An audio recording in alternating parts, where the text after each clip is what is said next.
Hey guys, I'm Clifford Stummy, the Pop Song Professor, and welcome to my channel where we make English class awesome by talking about song lyrics. And today I have a special, unique challenge that I have decided to undertake, and it is to school my uneducated neighbor with terrible musical taste in the ways of 21 Pilots.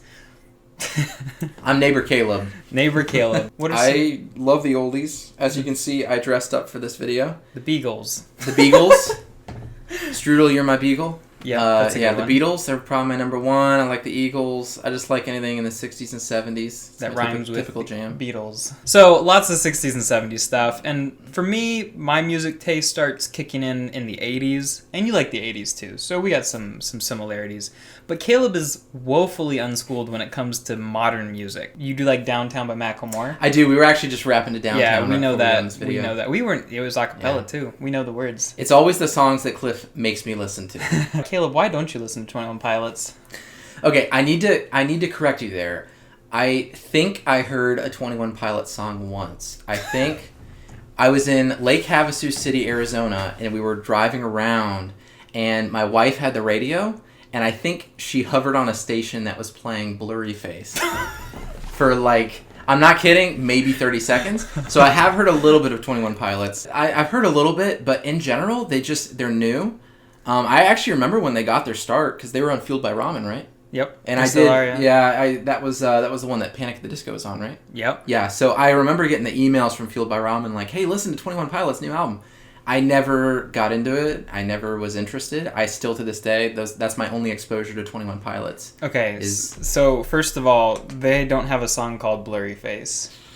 There's an album called Blurry Face. You're probably thinking of Stressed Out where he sings, "My name's Blurry Face." And that's how it went. It was actually kind of catchy when I heard it. I'm not going to lie. I like that part of the song. Don't lie, because it's true. Yeah. Why haven't you listened to 21 Pilots more? Typically, I'm not into new music. Yeah. I'm not the guy that's listening to the top 40.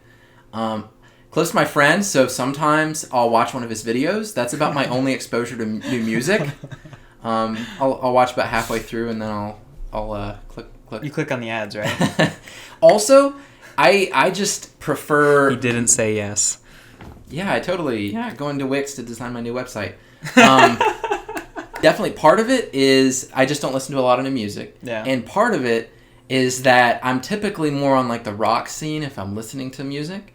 And from what I know about 21 Pilots, they're not really rock, right?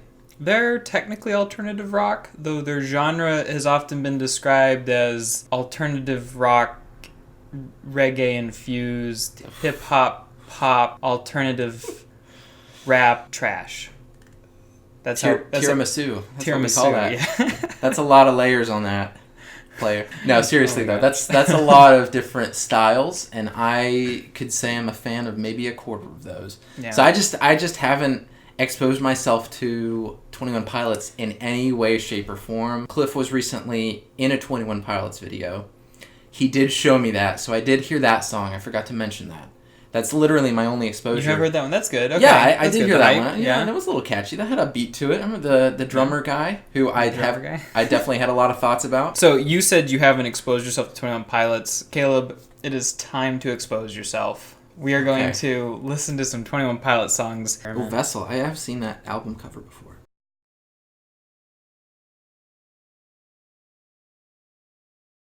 Yeah, so I just showed him Migraine. And Migraine is really about, he talks about his mental and emotional struggles and represents it as, a headache, basically. Yeah, that was heavy. Whew. Yeah, he goes hard, man. Ooh. With that first 45 seconds to a minute is just nonstop. Yeah, it's heavy stuff. Man, so he's basically describing his real life depression in that. Yeah. Whew. That's a lot. I don't hear artists sing about heavy topics like that a lot. And if they do, they always do it in they just seem like they're trying so hard to just be relatable instead of trying to be real.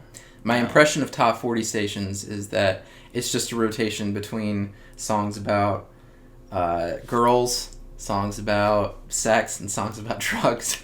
And that seems like it's not about any of those. So I appreciate that they're breaking out of the mold there. Yeah. And that's a tough place to start. All right, now we do another song.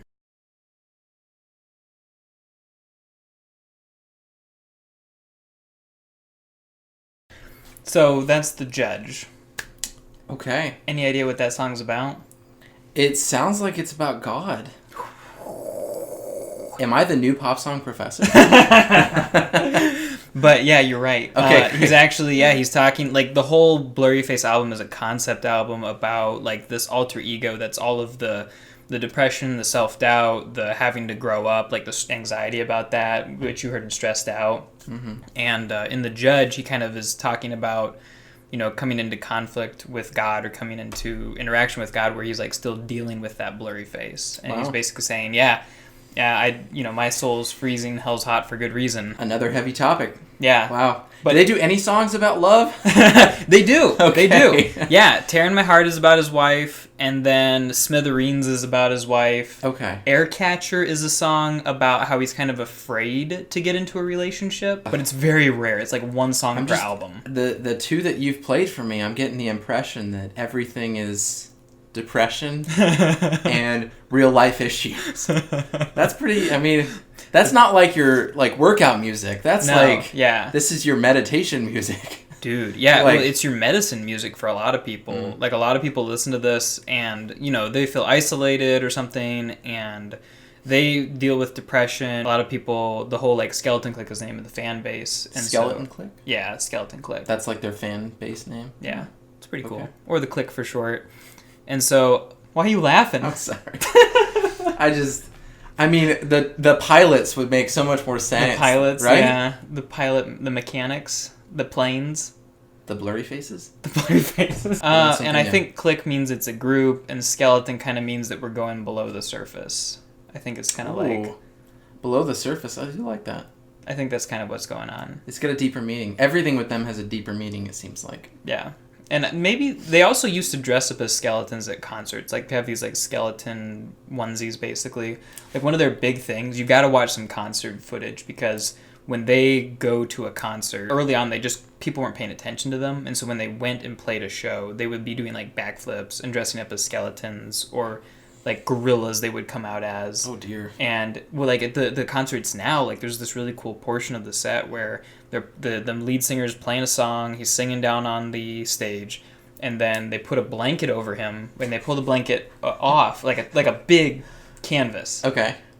What's so funny about a blanket? The antics here, but... Yeah, there's a lot of antics. And so they pull it away, and he's gone. And then, like, within, like, 5 seconds, maybe 10, all of a sudden, boom, he's, like, in the top of the stadium, at the top Prestige. Of the stage. Yeah, it's the Prestige. That's from the Prestige. From the movie The Prestige, yeah. He's just ripping off the Prestige. He is, He might get demonetized. I'm just saying. They've done things where, like, they jump into a giant hamster ball and, like, run across the audience.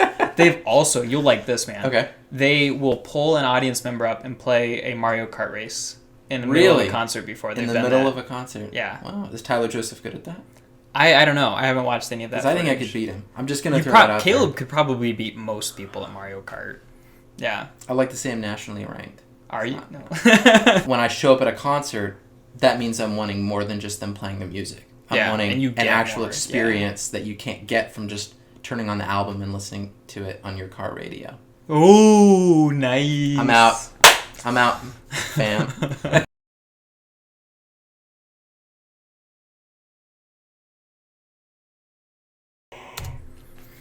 So that was Trees by 21 Pilots. Caleb commented he liked the synth. I showed him the first part and the last part. And you said that it sounded like a song they'd play at concerts. It's they ever since they started, basically, played it as the very last song of every concert. Oh, really? Yeah. So it's kind of like that larger than life. It's the finale, yeah. Okay. Interesting. You probably like heard. What did you think the lyrics were about? I'm gonna be honest. Perhaps the first song about Slenderman. I see you standing in the trees. I don't know. My theory. This one is actually to God as well. Okay. I see you in the trees, and like I feel your breath, I feel my death, and then he says hello like a ton, just because he feels like, you know, he sees God at a distance, but he wants to be closer to him, and he's trying to like call to him basically, and then hello, maybe like he's actually seeing God for a moment. I like that synth though. I like that. It was definitely the highest energy song I've heard from them, which makes sense for it being their finale. at their concerts. Oh, it's so huge. I like that. Like they get both of the guys, they have their backing track playing, and then they both get these like big drums with like two giant like mallet drumsticks. They get on top of the crowd and they're like banging away in unison together, and like there's like all this like yellow confetti like streaming down on top of them and everything, and it's like it's enormous. It's a high, man. Where do the Pilots go when they do that song? The Pilots? The 21 Pilots. Are there not 21 Pilots at all their concerts? I mean, yeah, good song. Which album is that off of? That's from Vessel. That's from Vessel? Yeah. I didn't discuss this with Cliff. I'm going to go listen to the whole album after this. I'm kind of an album completionist. So when I listen to one song off an album, I like to go listen to the whole album so I have a good picture of what the artist was trying to convey. And I do that for most songs that I listen to that I like. I'm not saying I'm a big believer on 21 Pilots. I will go listen to their album, give them a chance. So do you have any questions about 21 Pilots? I don't want to offend anybody. I mean, go for it, man. You've already offended enough people. This is a people prelude to me offending somebody. That guy, the front man, Tyler Joseph. Yeah. It seems like he's super talented. What is the deal with the drummer? Like, is this like a Simon and Garfunkel situation here? Like, Simon's the talent, Garfunkel's like, yeah, he can play guitar and he can do a hoo-hoo-hoo in the background. Like, I don't know, So, homework for you guys. Go ahead and comment what exactly the role Josh plays is. Tyler, basically writes the music. He does almost all of the lyrics. Josh just asks to have his name yelled in, one song from each album. And Tyler plays the ukulele, the bass, and the keyboard. Josh plays the drums and the trumpet. Tyler is the mastermind, and Josh is more like the relator of the band.